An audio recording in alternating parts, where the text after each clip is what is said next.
In a quiet town nestled between golden fields and whispering pine trees lived a brave orange cat named Dusty. Dusty wasn't just any cat. He wore a wide cowboy hat, a blue shirt tucked into dusty jeans, and boots that made a soft thunk sound as he walked through town. Everyone called him Sheriff Dusty, because whenever there was a problem, he'd help solve it. One warm morning, the sun was rising over the hills, and Dusty was sipping warm milk on the porch of his little wooden house. Just as he leaned back to relax, a young bunny came hopping up the road. "Sheriff Dusty! Sheriff Dusty!" cried the bunny. "My little brother Benny is missing." Dusty stood up quickly, adjusted his hat, and said gently, "Don't worry, I'll help find him." He packed a small satchel with snacks, a map, and a tiny lantern, and whistled.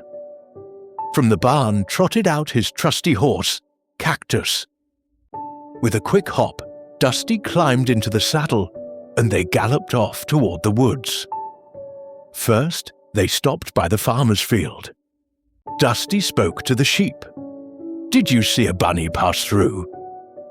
One of the sheep nodded. He went bouncing toward the sunflower trail.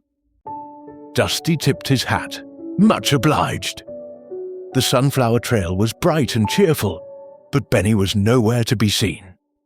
Dusty paused, pulled out his map, and listened. In the distance, he heard a chirping bird say, "Try the old bridge." At the bridge, Dusty saw tiny footprints and one single carrot lying on the path. "He was here," Dusty whispered.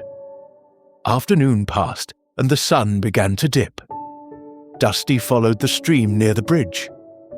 He crossed fallen logs, past sleepy frogs, and waved to a family of ducks.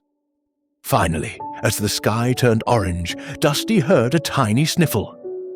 There, curled up inside a hollow tree trunk, was little Benny Bunny. "Oh, Benny," said Dusty gently, "your sister's worried sick." "I got lost," Benny sniffed, "and I didn't know the way back." Dusty smiled kindly. "Well, now you're found." He gave Benny a warm cookie from his bag, helped him onto Cactus, and they trotted slowly home under the setting sun. Back in town, Benny's sister ran to hug him. "Thank you, Sheriff Dusty." Dusty smiled, removed his hat, and said, "Anytime, partner." That evening, Dusty rocked gently on his porch, lantern glowing beside him. The stars came out one by one, and the town was peaceful again. Because Dusty was always watching, ready to help anyone in need.